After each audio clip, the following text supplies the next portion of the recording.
Me emrin e Allahut të gjithë mëshirshmit, mëshiruesit, falenderojmë Allahun, Zotin krijuesin e botrave, mirësitë dhe bekimet e Allahut qofshin mbi dashurinë e Tij dhe dërguarin e Tij Muhammedin sallallahu alaihi wasallam, si dhe me të gjithë besimtarët dhe besimtarët që ndjekin dhe pasojnë rrugën e Tij deri në ditën e Kiametit. Allahut i lutem të na dhurojë dije të dobishme, na mundsoj vepra të mira, sa të jemi gjallë, na furnizojë me furnizim të pastër dhe halal. Allahut i lutemi që na njoh me të vërtetën dhe të na bëj pasues të vërtetës mbasi të na njoh, dhe të na njoh me të kotën, me të pavërtetën, dhe të na largojë prej saj mbasi të na njoh. Allahu xhel xhelalu i lutem që dia që ne marrim edhe japim të jetë argument për ne ditën e Kiametit, dëshmi për ne dhe ndërmjetësim për ne. Amin. Po e fillojmë inshallah taala me pyetjet cilat I kemi të rezervuara. Si bëhet thotë se këtu në shtëpinë time thotë çdo gjë po na shkon ters, si në punë, si në para, e gjithçka.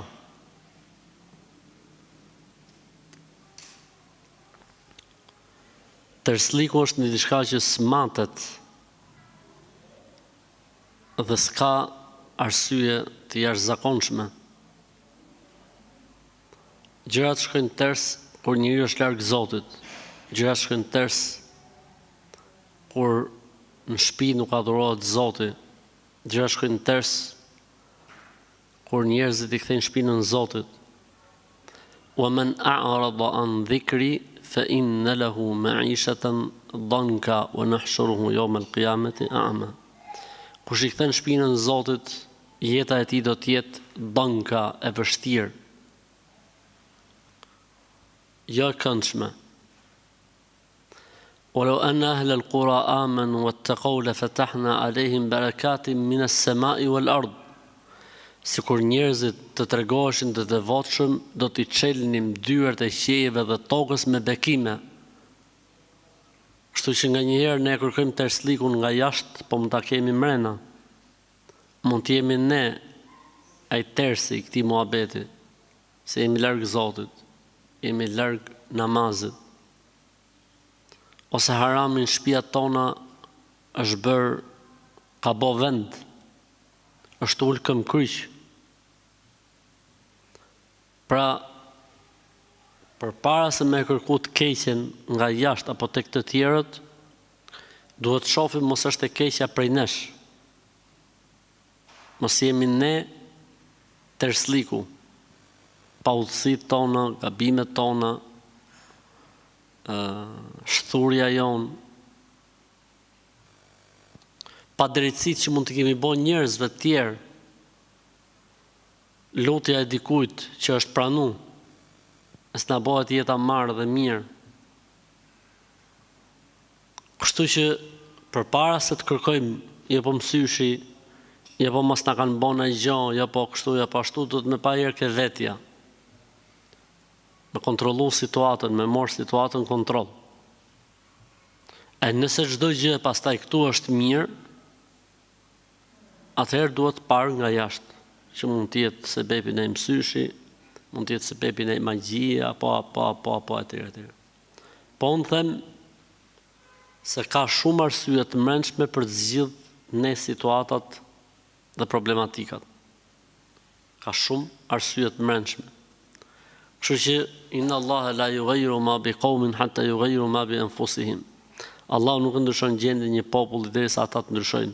Pra mos prit mrekulli nëse nuk fillon ndryshimi nga vetvetja, nga familja, nga shtëpia mrena, e pastaj prit prej Allahut xhella xhelaluhu. Ama mos harro ato që thash pak më lart, shif se mund të jetë në padrejtësi që I keni hyrë hak dikujt, e mund të jetë pranuar në dua dhe në lutje, e s'ngreni kokë. Pra gjitha këto duhen parë seriozisht. Nëna ime nuk flet me vllajën e vet prej 15 vitesh, po ashtu dhe ne familjarët nuk flasim me dajën, se ai I ka hyrë në hak, në hak.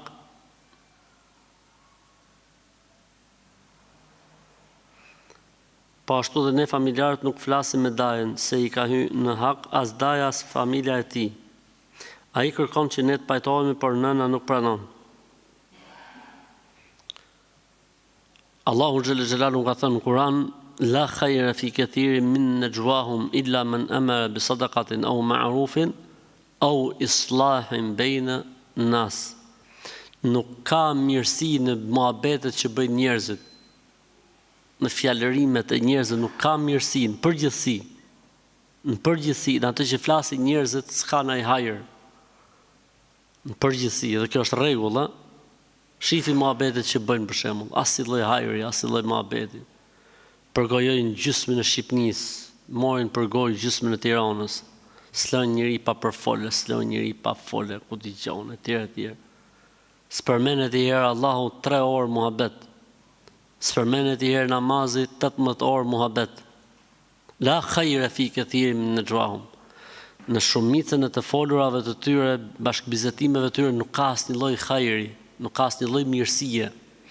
Illa men amara bis sadaqa, përveç se nëse urdhrohet për sadaka, pra bëhet muhabet si të ndihmojnë filonin ose fistekun. Au ma'ruf, ose për diçka të mirë, të hajrit. Au islahin bejnë në nas, ose me pajtuar, ose për të pajtuar mes njerëzve që janë konflikte. Kështu që rasti juaj, nëse bëheni sebeb që nëna juaj të pajtohet me dajën e vet, dhe ju si familje të pajtoheni, është sevap dhe shpërblim i madh. I dërguari Allahu sallallahu alaihi wasallam ka thënë, s'bën që muslimani të gënjej vetëm se në 3 raste. Një nga këto 3 raste, kur ka dëshirë të pajtojë mes njerëzve në konflikt. Gjithashtu, pejgamberi sallallahu alaihi wasallam një herë është angazhuar nga namazi i tij nafile dhe sunet, se dojte me pajtu mes 2 fiseve. Pra që e ka më mirë me pajtu mes njerëzve se sa me fal namaz nafile apo sunet. Të gjitha këto tregojnë vlerën e kësaj mirësie, vlerën e kësaj gjëje, kështu që Allahu ju boft sebeb që të pajtoni mes motrës dhe vllajt, edhe duke bërë lojra fjalësh, edhe duke thonë gjona që ndoshta njëri si ka thënë për tjetrin apo tjetra për dajën e saj, e rëndësishme me arrit me vllajën e saj që i bidajet e këtyre fëmijëve, derisa të pajtohen edhe të kthehet gjaku në venat e veta, se në këtë rast ka dalë gjaku nga venat. A lejohet falja e drekës dhe ikindis bashk? Varet, nëse ka arsye, po. E nëse nuk ka arsye, jo. Nëse ka arsye udhëtimi, po. Nëse është luftë, po. Nëse është sëmundje, po. Nëse është shi dhe i bashkon imamin në xhami, po. Breshër, ftohtë, erë, s'ka si problem. Imami pa të arsyeshme i bashku, s'ka problem. Ka një punë të atill që duhet patjetër t'i bashkoj sot, sa atill është puna, s'ka problem. Pa arsye s'lejohet në asnjë mënyrë. Pa arsye nuk lejohet. Përveç se nëse i bashkon me bashkimin informal, që do të thotë e fal drekën në fund kohës dhe fal ikindin në fillim të kohës. Dhe kjo është e papëlqyer, por e lejuar. Për ndryshe, bashkimi pa arsye është i ndaluar. Allahu ka thënë në Kur'an: Inna salata kanat alal mu'minina kitaban mawquta. Namazi është obligim për besimtarët në kohë të përcaktuar, në kohë fikse. Kitaban mawquta, në kohë të përcaktuar fiks, kështu që nuk mund të kalosh namazin nga koha e vet. Përshëndesim nga Shkupi, gruaja thotë ma kontrollon telefonin dhe nuk më beson, kam rënë në hall.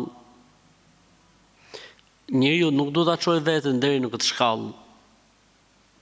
Ka besoj arsye dhe shkaqe që është situata e tillë.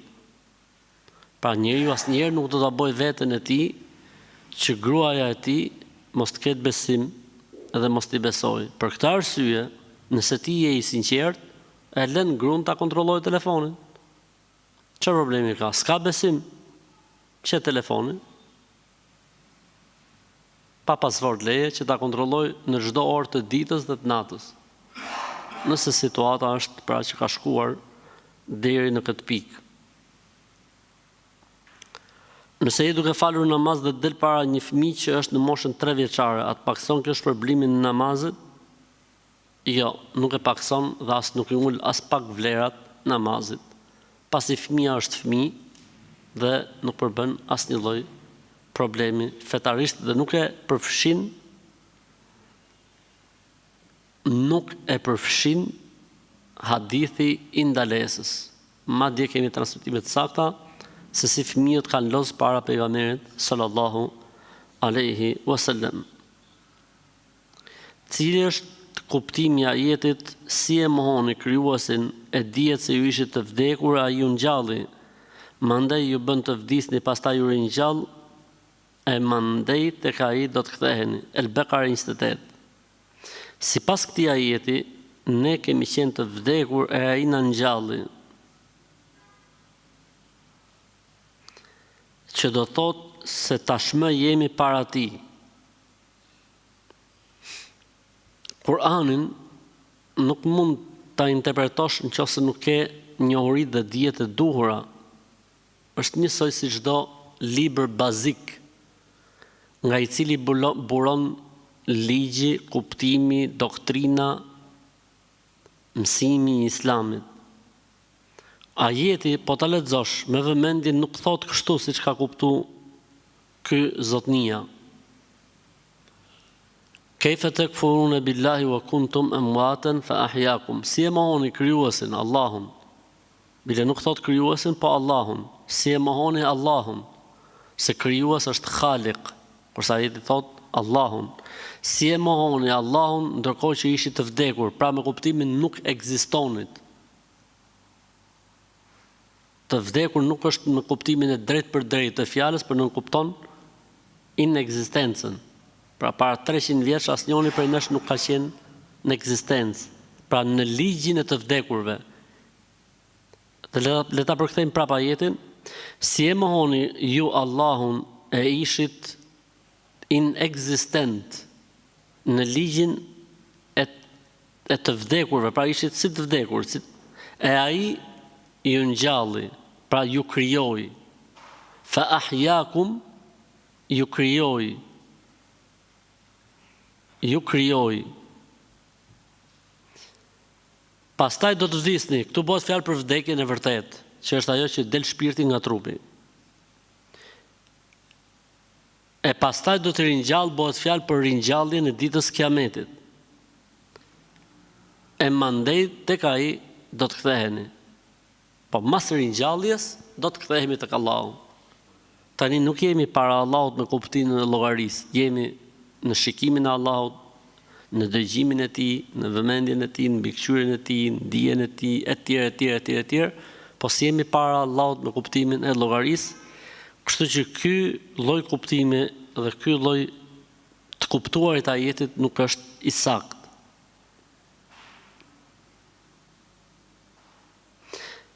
A ka ndonjë koment për ata persona që duhet me i thirr disa herë me fal sabahun, apo hym gjuna që po i thirrim disa herë, apo ka shpërblim? Padyshim që ka shpërblim. I dërguari i Allahut sallallahu alaihi wasallam ka thënë, kush thret në një të mirë, do ta marrë shpërblimin e asaj të mirë dhe çdo kujt që e bën atë mirë. Në këtë rast, ti po fton në një të mirë,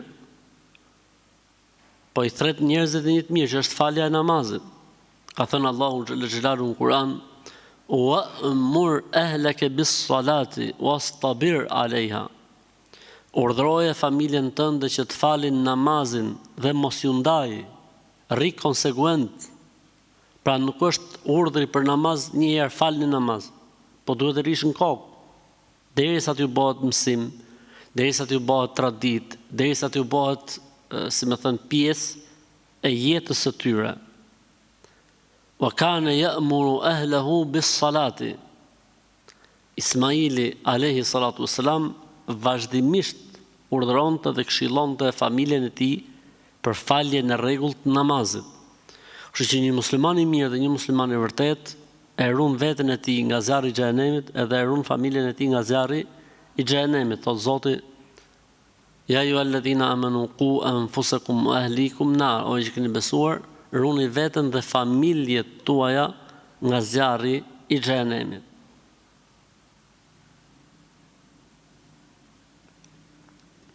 Djali më fal 5 vakte, por kur vjen në shtëpi rrin veç tu mbërtit. Mua që jam nëna e tij, kur vjen nga puna dhe kur vjen nga xhamia, çfarë këshille keni për të? Subhanallah. Allahu na ruaj. Zoti na ruaj. Allahu në Kur'an në surën Al-Isra tha: "Wala taqul lahuma uffin wala tanharhuma." Mos të thuaj atyre as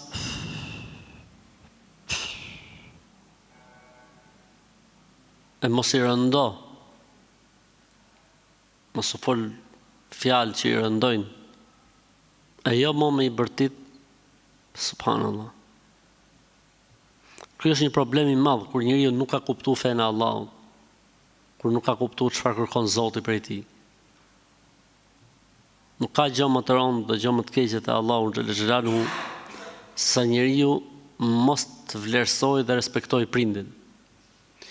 I dërguari Allahut sallallahu alaihi wasallam ka thënë: ruhuni nga 7 mëkatet që shkatrojnë çdo të mirë. Idhujtaria, uququl walidain, mos respektimi i prindit. Mos respektimi i prindit. Pra çdo që të bëjë njeriu vepra të mira dhe mos respektimi i prindërve vjen përballë këtyre veprave të mira, i shkatron të gjitha. Prandaj ky fëmijë duhet të mendojë për ata prindër, e të mendoj kur mos t'jenë më në jetën e kësaj bote, e mos të ketë mundësi me i respektua, me i nderua, me i kënaq. Nëse imagjinoj dot për Zotin që t'jetë njëri që falet, e ka këtë lloj sjellje, nuk e imagjinoj dot. Një ofsham e prindit, një mërzitje e prindit, është e mjaftueshme që njeriu mos ja shohë hajrin vetes në këtë botë, në varr dhe në ditën e Kiametit. Një pëshertim, një mërzitje, një brengë e shkaktuar nga fëmia, pasha Allahun, që nuk ka zot tjetër përveç tij. Është e mjaftueshme që ky fëmijë mos ja shohë hajrin vetes sa të jetë gjallë, pasha Allahun. Subhanallah. Kur jam puna është e lejuar që të falem në makinë ul. Synete dhe nafile sa të dush. Ndërsa farzi nuk falet vetëm se në këmbë. Allahu thot në Kur'an: "Wa qumu lillahi qanitin." Faluni në këmbë për Allahun, të nënshtruar, të përunjur. Kështu që falja e farzit në këmbë është ajo që nuk ka tolerancë. Ndërsa për sunetet dhe për nafilet ka tolerancë, vetëm se shpërblimi përgjysmohet. Pra nëse njeriu falet ul pa arsye, namazi është i saktë, shpërblimi është përgjys. Ndërsa farzi nuk falet vetëm se në këmbë, përveç se nëse njeriu ka arsye, sëmundje apo diçka tjetër. Ndërsa puna nuk është arsye. Njeriu del anash dhe e fal namazin si duhet. Siç bënte pejgamberi sallallahu alajhi wasallam, farzin e falte në tokë, ndërsa sunetet dhe nafilet i falte mbi deve. A lejohet punojmë dentist kur dihet që do të kemi dhe paciente femra? Nuk ka asnjë problemi fetarisht që doktorit mjekoj dhe femrat, apo doktoreshat mjekoj edhe meshkuj. Përderisa është çështje mjekësie dhe janë kushte dhe situatat kontrolluara që nuk ka problematika, atëherë nuk ka asnjë lloj problemi. Nëse qenin e i bën rrobat me jarg, A mund të falim me ato rroba? Sidomos për shembull kur nuk ka shumë kohë për të ndruar rrobat. Mjafton të pastrosh pak me ujë edhe je okay. Mjafton të pastrosh me ujë edhe je okay, nuk ka asnjë lloj problemi. Sepse hadithi që thot 7-1 flet për enën. Hadithi që thot 7-1 flet për enën.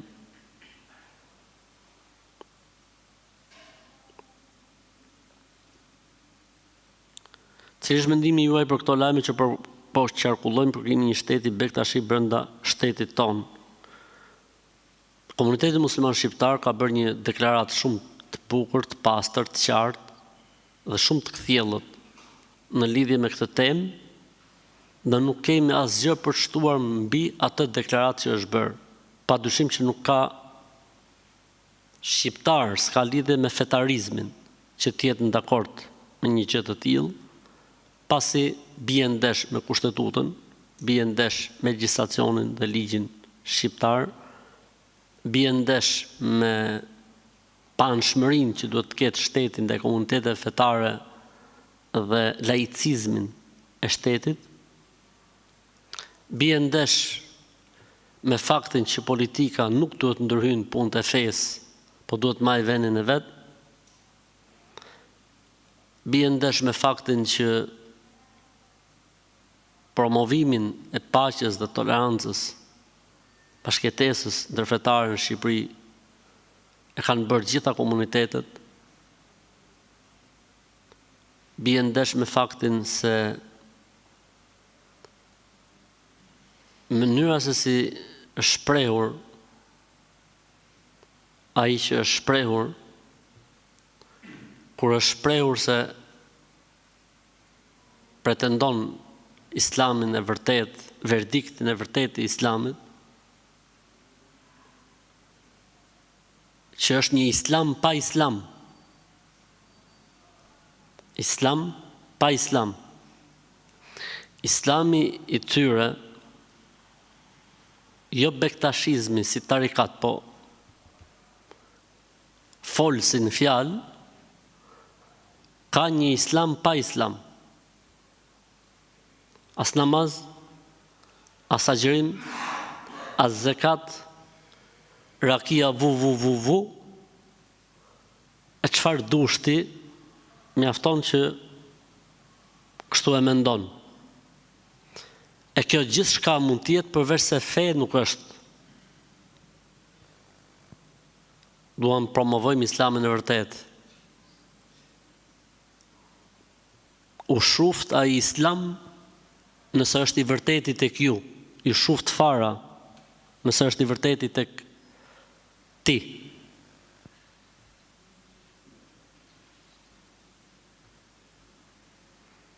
E shumë arsye të tjera dhe shëqyrë Zotit të gjithë, domethënë kanë qenë kundër kësaj gjëje, kundër kësaj çmendurie, ose lajthitje, ose quaj si duash, domethënë. Madje unë kam parë dhe deklarimet që kanë bërë baballar të teqeve të ndryshme në Shqipëri, të cilët kanë qenë kundër kësaj gjëje dhe janë shprehur se është kjo gjë antikombëtare dhe antifetare, dhe se një Zot e di se ku flen lepuri i këtij muhabeti.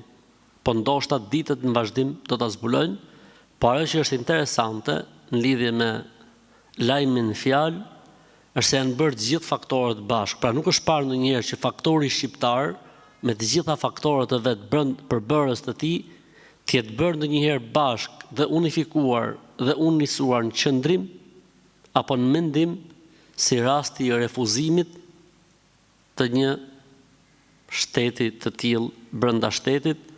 Pra padyshim që ne nuk mund të jemi dakord dhe ne jemi në linjë me komuniteti musliman shqiptar dhe deklaratën që ka bërë komuniteti musliman shqiptar, të cilës nuk i shton dot një presje dhe nuk i heq dot një presje.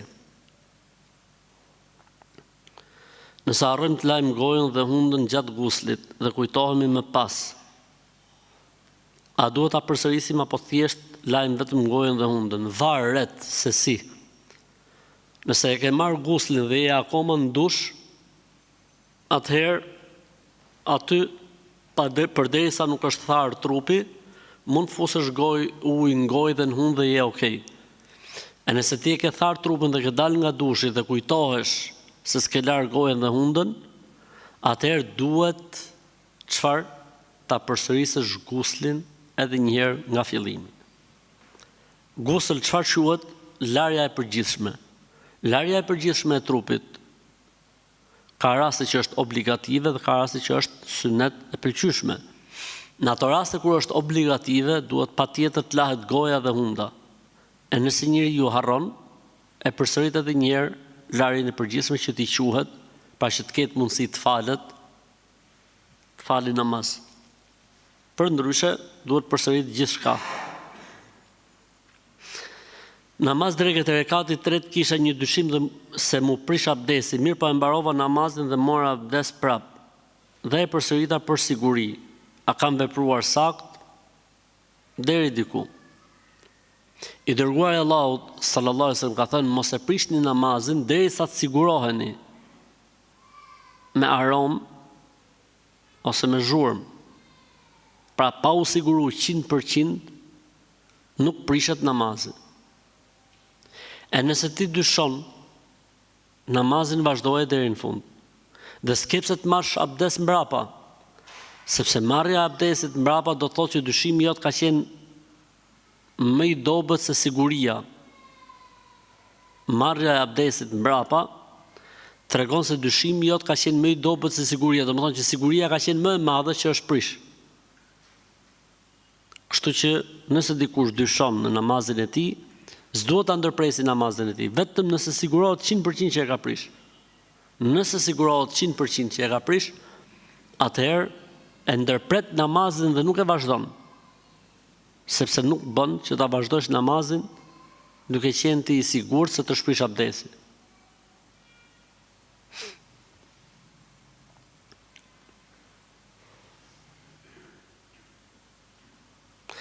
A është haram nëse unë jap disa të holla për investim shefit tim dhe ai më jep një shumë të caktuar mujore fikse? Nuk lejohet shifra fikse. Lejohet përqindja fikse. E kuptoni besoj dallimin mes shifrës fikse edhe përqindjes fikse. Përqindja fikse do të thotë se lëviz, ndërsa shifra fikse nuk lëviz. Përqindja fikse ka riskun brenda. Shifra fikse nuk ka risk brenda. Shifra fikse është lloj marrëveshje ku njihet humbja dhe fitimi, ndërsa shifra fikse është një lloj marrëveshje e një anshme, ku njëra palë vetëm fiton dhe s'ka asnjë lloj dyshimi dhe kjo anon më shumë ose e bën atë që të jetë më afër ose më ngjashme me kamatën.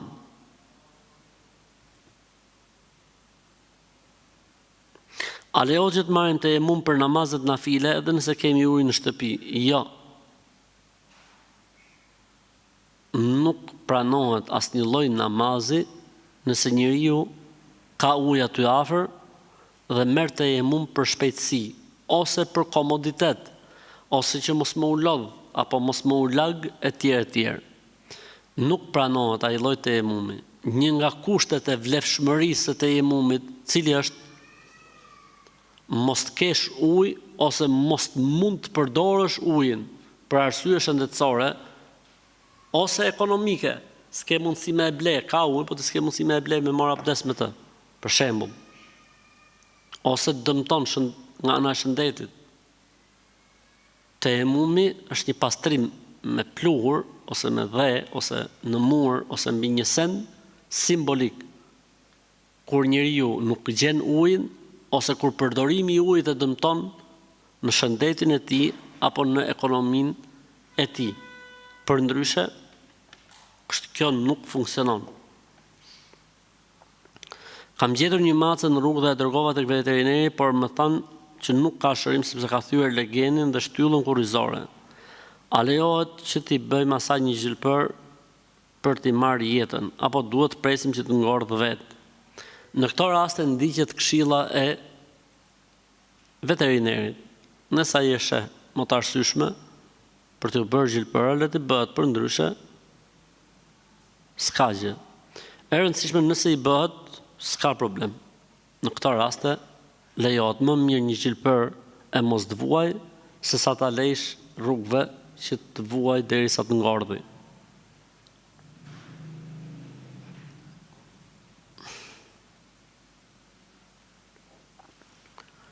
Pra çfarë t'i bëjmë burrit, ka ndodhur disa herë që ma plas bukën prej tavoline e gjuhën poshtë, pra e hedh poshtë.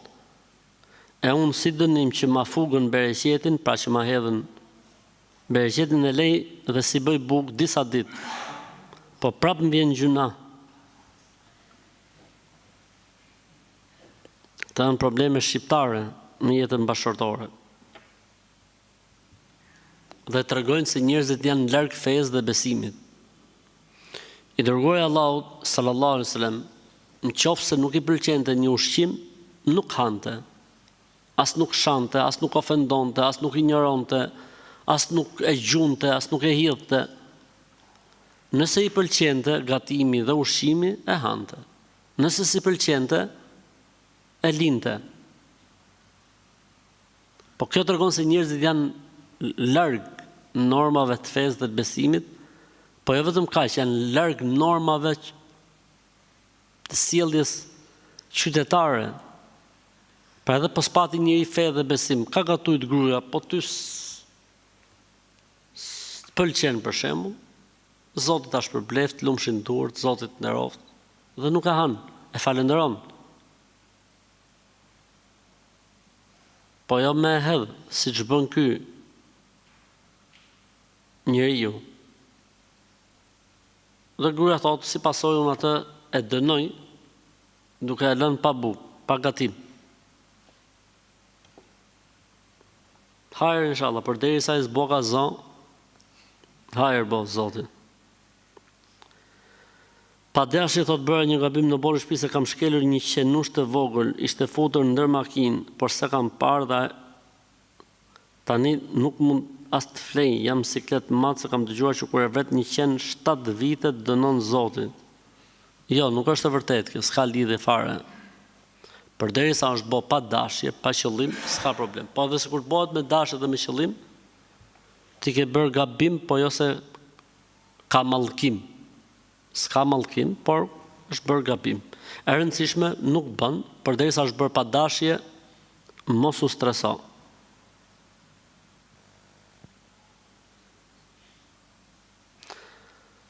A lejohet që zekatin e pasurisë gruaja ime çunit vet, pra nana më e dhon çunit vet për të paguar universitetin. Çuni jeton me ne, nuk është i ndar, vazhdon jetën nën kujdestarinë tonë. Jo, nuk lejohet fetarisht. Zekati nuk lejohet as në origjinë dhe as në burim dhe as në deg. Zekati nuk mund të japsh babës, nuk mund të japsh nonës, nuk mund të japsh gjyshit, nuk mund të japsh gjyshes. Zekati nuk mund të japsh fëmis, as fëmis. Sepse ti obligohesh që ti mbajsh kjo obligime dhe detyrime. Kështu që në këtë rast nuk lejohet.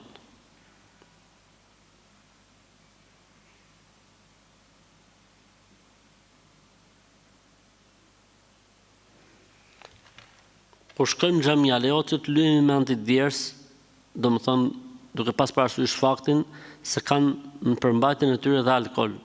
Lejohet, nuk përbën asnjë lloj problemi në mendimin më të saktë të dietarëve.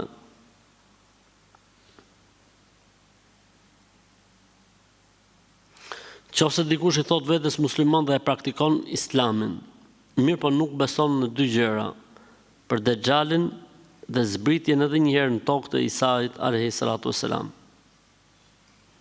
Mohimi i zbritjes edhe një herë në tokë të Isait alayhi salam është mohimi i Kuranit. Ka thënë Zoti në Kuran: "Wa innahu la'ilmul lis-sa'a." Zbritja e tij edhe një herë është shenjë për shenjave të Kiametit. "Wa innahu la ilmul lis-sa'a, zbritja e tij ose ardhja e tij edhe një herë në tokë, pasi ne muslimanët besojmë se nuk është kryqëzuar, ne muslimanët besojmë se Zoti e ka ngritur në qiell, ne muslimanët besojmë se do të zbresë edhe një herë në tokë, dhe nuk do të bëhet kiameti pa ardhur në tokë Isa alayhis salam. Cili është misioni, një nga punët që do të bëjë Isa alayhis salam është vrasja e Dejxhalit. Dejxhali, kemi folë për të, zbritja e Isait në tokë është përmend në Kur'an dhe zbritja e Isait në tokë është përmend me hadithe mutawatire. Ç'do thotë hadithe mutawatire? Do thotë hadithe të cilat vijnë të transmetuara në formë masive. Pra, transmetimi mbi zbritjen e Isait alayhis salam në tokë është transmetuar masivisht nga shokët e profetit, jo nga 1, nga 2, nga 4, nga 10, masivisht. Po ashtu masivisht është transmetuar nga tabiinët, po ashtu masivisht nga tabiinët, po ashtu masivisht derisa ka tek Buhariu në masivitet. Pra Imam Buhariu kur e ka marrë hadithin e Isait alayhis salam nuk e ka marrë vetëm nga një mësues, e ka marrë nga 20 mësues, nga 30 mësues. Po kështu edhe Dejxhali. Edhe Dejxhali është me transmetim masiv, që do të thotë hadith mutawatir. Që do të thotë në përkthim termash, mohimi i hadithit mutawatir është njësoj si mohimi i Kur'anit. Në Islam flas. Në Islam të mohosh diçka të transmetuar masivisht është njësoj sikur të mohosh Kur'anin, sepse edhe Kur'ani është transmetuar masivisht.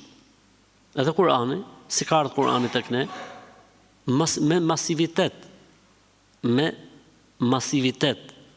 Kështu që nëse dikush falet, lutet, agjiron dhe mohon zbritjen e Isait alayhis salam, nuk i pranohet asgjë.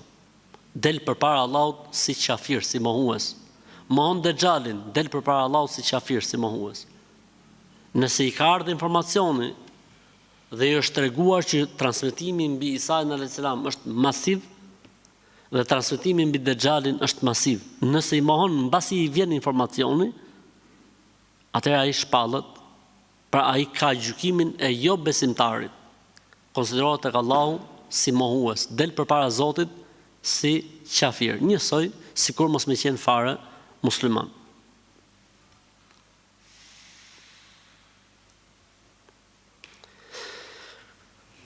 Kur je udhëtar brenda 14 ditë që është e pëlqyer që ti falësh sunetet dhe vitrin, apo jemi të liruar? Alhamdulillah. Yahdikumullahu yuslih balakum. Përderisa i përket udhëtarit, mendimi më i saktë është se nuk ka kufizim ditësh, që do të thotë intervali kohor i të quajtur një personi udhëtar ka disa opinione në interpretimin juridik islam. Dhe mendimi më i saktë është se njeriu është udhëtar derisa të mbarojë udhëtimin e tij. Edhe nëse është më shumë se 3 ditë, apo më shumë se 14 ditë, apo më shumë se 19 ditë. Në mendimin më të saktë, e rëndësishme, sa është njeriu udhëtar, 2 synete nuk i lën. Synetet e sabahut dhe synetin apo vajxhibin, siç është sipas disa mëdhëbeve, të vitrit. Nuk i lën këto të dyja. Ndërsa për synetet e tjera i lën, po mund të fali nafile, për shembull. Ti je udhëtar dhe futesh në xhami kur është ezani i drekës. Dhe ti thon jam udhëtar, nuk i fal sunetet e drekës, po mund të falësh nafile. Mund të falësh nafile, siç fal populli ku ti futesh, për shembull, sunetet e drekës, ti nuk duhet bish në sy, shkon edhe ulesh, gjithë bota tu u fal ti ulesh. Fal edhe ti nafile. Sa i nuk ka thënë udhëtari nuk fal nafile. Udhëtari nuk fal sunetet e namazeve të rregullta, përveç suneteve të sabahut dhe vitrin, ndërkohë që nafilet i mund të falësh. Nafile mund të falësh. Ne femrat, pra, kemi të bëjmë me një motër që po pyet, si duhet i mbajmë bryllat kur jemi në sejdë dhe pëllëmbët. Për sa i përket bryllave, edhe femrat duhet i mbajnë të ngritura. Thot, hadithi, ka ndaluar i dërguari i Allahut sallallahu alaihi wasallam që njeriu në sejdë t'i maj bryllat si qenin tokë. Dhe bryllat si qenin tokë vlen si për burrat edhe për gratë. Ndërsa plëmbët i man njësoj, pra në këtë formë, kështu i hap pak gishtat dhe i man anash supeve dhe vezhve. Pra, si më thonë, duart janë anash supeve dhe vezhve.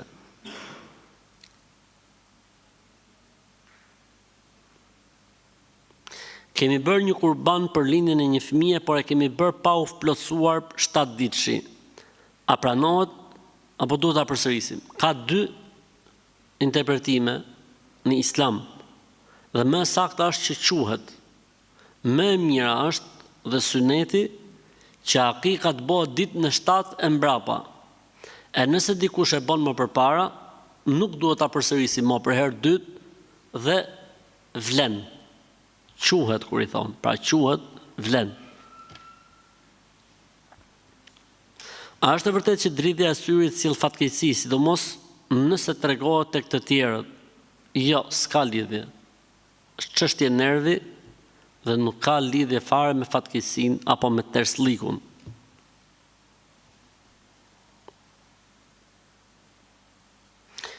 Prindrit jetojnë me mua dhe jemi të gjithë me namaz. Po kemi pak probleme me babain, është shumë nervoz dhe ma shan gruan me fjalë këqija. Gruaja ime është operuar nga tumori, ne po mundohemi që ta respektojmë si është më së miri, se kemi frikë Allahun. Lutemi ta udhëzoj Allah, jemi 4 vëllezër dhe çdo ditë ai bën probleme me të gjithë. Çfarë na sugjeron? Sprov. Është një sprov. Allahu musta'an.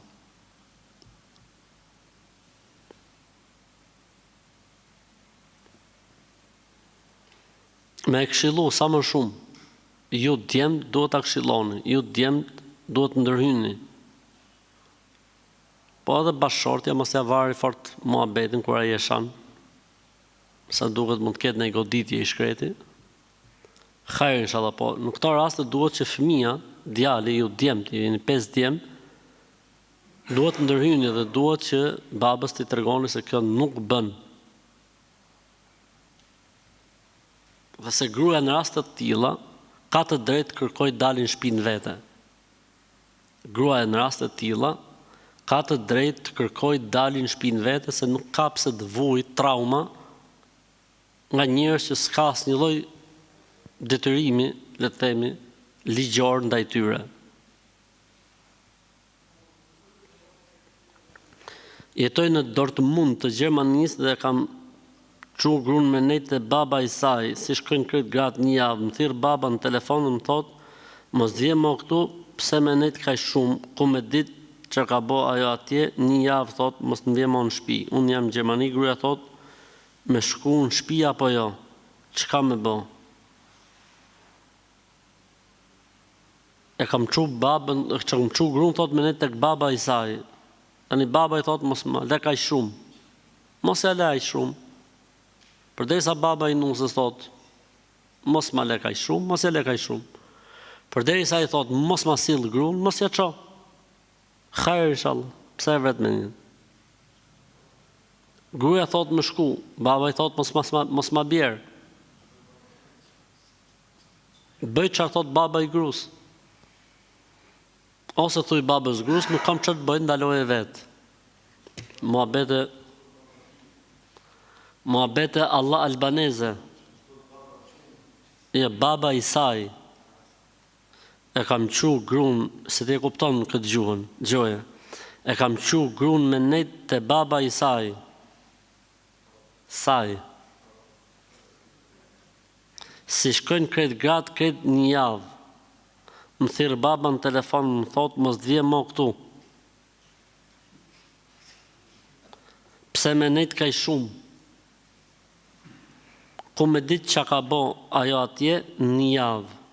Thotë, mos dhje mo në shpi, unë jam Gjermani, gruaja thotë, du me shku në shpi. Çka me bo? Tani, për këtë babë po flitet, për të sajin, apo të tijin?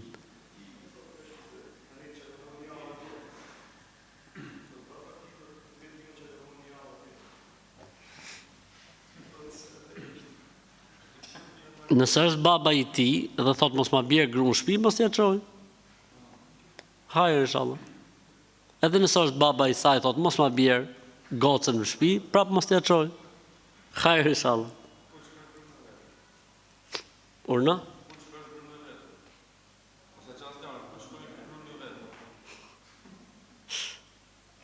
A lejohet me marrë ushqim për një frigoriferi nëse aty ka edhe bira të paçelura?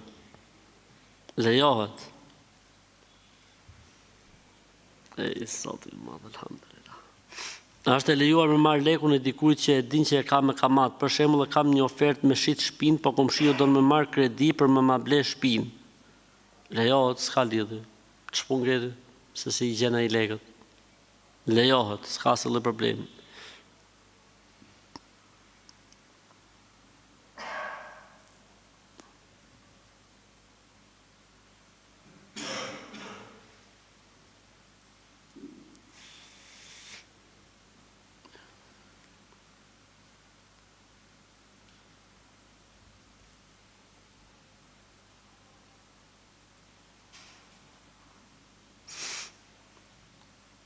Më ka vdek gjyshja, por ajo ka qenë si nën për mua dhe rrobat që i ka pas vesh ditën që ka pas tek spitali mi ktheu.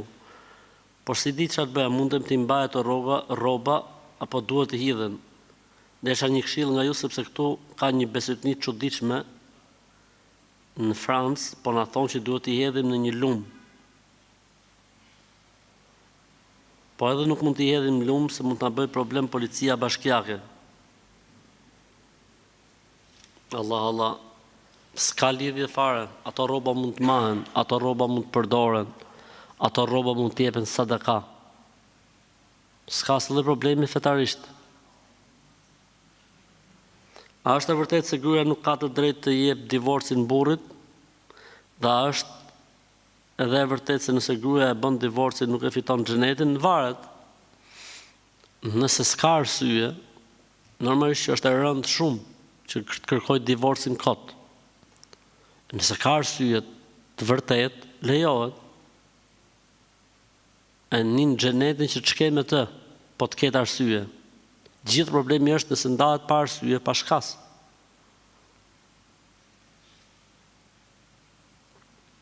A lejohet që t'i vendosim Kur'anit mbështjellëse? Lejohet, nuk ka asnjë problem. Përderisa është në mbrojtje të Kur'anit, nuk përbën asnjë lloj problemi.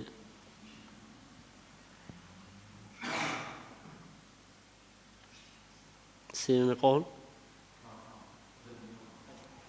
A është e vërtetë që shejtani qëndron në një kamin që s'është ndezur gjatë kohë? Ç'është kamin? Çfarë? Shi, kamin. Kamin çfarë gjuhë? Çfarë dialekti? A është e vërtetë që shejtani qëndron në një oxhak që nuk është ndezur për një kohë të gjatë? Jo, s'është e vërtetë. Shpërtimi i puçrave, pra puçrave, ka përqendrim puçrat me qelb në fytyrë ose në trup, kur nxjerrin gjakë dhe qelba, e prish abdesin? Jo, në mendimin më të saktë. A mund të themi më shumë se një sure në një rekat? Po, mund të këndohen në një rekat më shumë se sa një sure, siç është transmetuar në hadithin e njohur të Abdullah ibn Mesudit radhiyallahu anhu.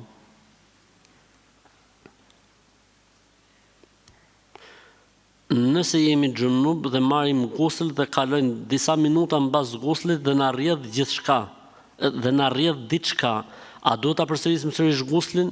Jo, vetëm abdesin. Vetëm abdesin. Pra nëse dikush e ka bërë guslin dhe mbas guslit, mbasi ka dalë jashtë, rrjedh diçka, përsëritet vetëm abdesi.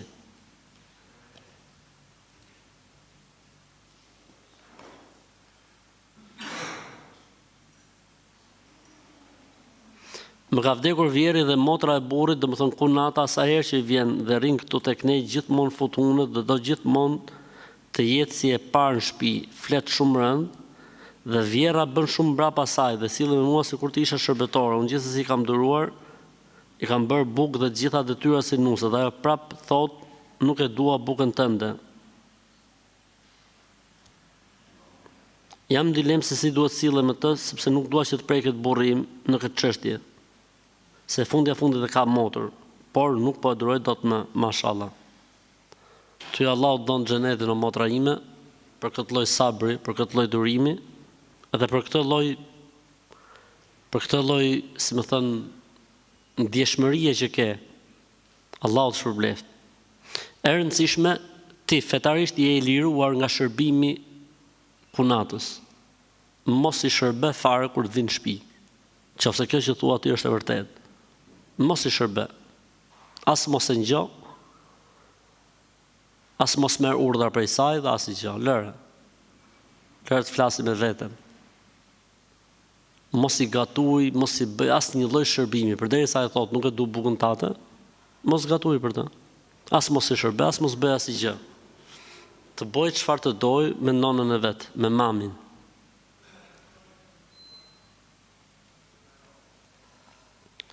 Një motër më pyet kur falim namazin dhe përpara kemi një pasqyra, duhet ta mbulojmë apo s'ka problem? Po nuk ka sens që njeriu normal faret para pasqyrës. Kështu që pasqyra kthehet mbrapsht, pasqyra mbulohet me diçka. Është ndryshe kur ti lidhesh në namaz dhe e kupton që para ke një pasqyrë. Jo qëllimisht pasqyra aty ti, mashallah. Edhe falesh edhe shef veten pasqyrë. Jo po njeriu shef tek sejdja, dakor pra, dakor shef tek sejdja, po gjërat duhet të kenë logjik brenda, Nëse jemi lutur bindshëm për një gjë dhe për shumë arsye kemi heq dorë nga ajo dua, a bën më u rikthy përsëri tek ajo duaja? Po si, bën, s'ka problem. S'ka asnjë lloj problemi. Po dojmë me nis një shtëpi me marru, pra duam të bëjmë një shtëpi. A duhet me fytyr ka lind dielli me nis, e mos me ja kthy shpinën diellit? S'ka lidhje fare, kthej shpinën, kthej kurrizin, kthej ijen, kthej komët, stresit zero.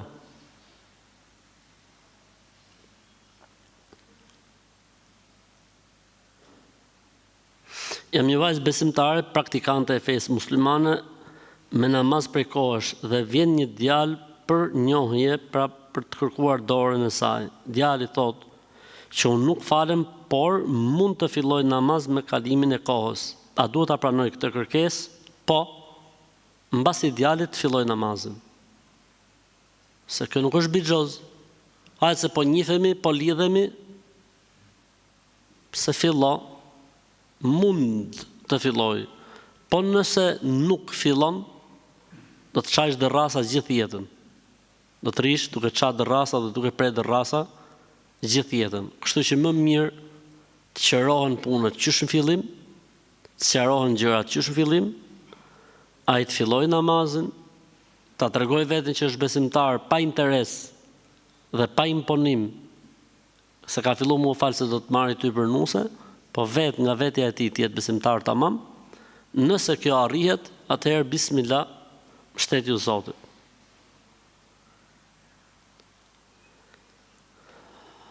Jam një nën me 4 fëmijë jetim, jetoj me prindrit e tim shoqit ndjer, i bëj yzmet, i çoj nëpër spitale sepse vuajnë janë të dy të smur, dhe kur vjen puna,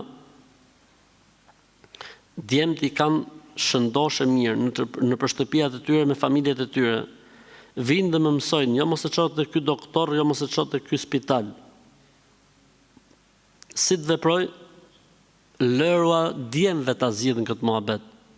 Me që ata nuk janë të kënaq tek doktorët dhe spitalet ku i çon ti, ju thuaj i gëzofshi. Le të merren ata me këtë punë. E nëse ata nuk merren, thuaj kam pyet hoxha me të kalan dhe më ka thënë mos i pyet, sikur nuk ekzistojnë. Nëse ata kanë merak prindrit, merren vetë me prindrit. Po këta nuk janë njerëz, përfundimisht.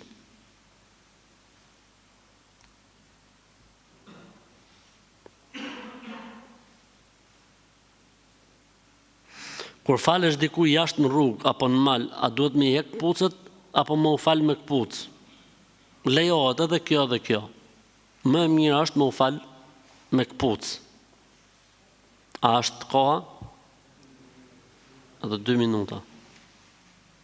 A është gjinaf me vën kusht burrit për ta lënë pijen alkolike? Jo, nuk është gjuna, se vapi madh. Nëse gruaja arrin të vej kusht burrit që të heqë alkolin, halal i qoftë. Ta noqe, shumë mirë.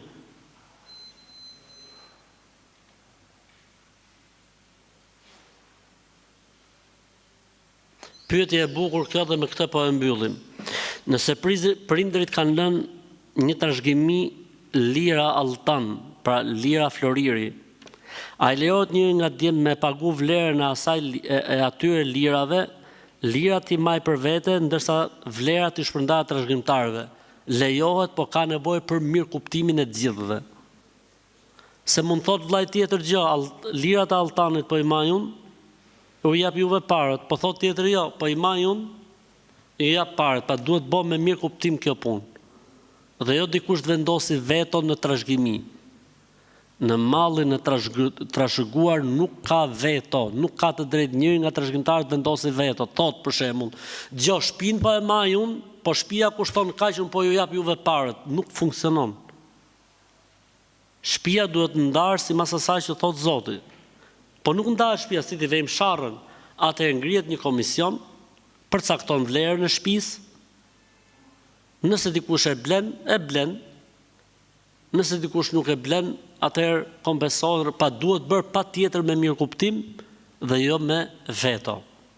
Nëse nuk gjejnë dot gjuhë përbashkët, zgjedhë një gjykatës, arbitër, ndërmjetësues, hoxh, një i të fesë, i cili e ndan këtë mesele, i cili e ndan këtë çështje. Pra, kujt i takon, si i takon, çish i takon, e kështu me radhë.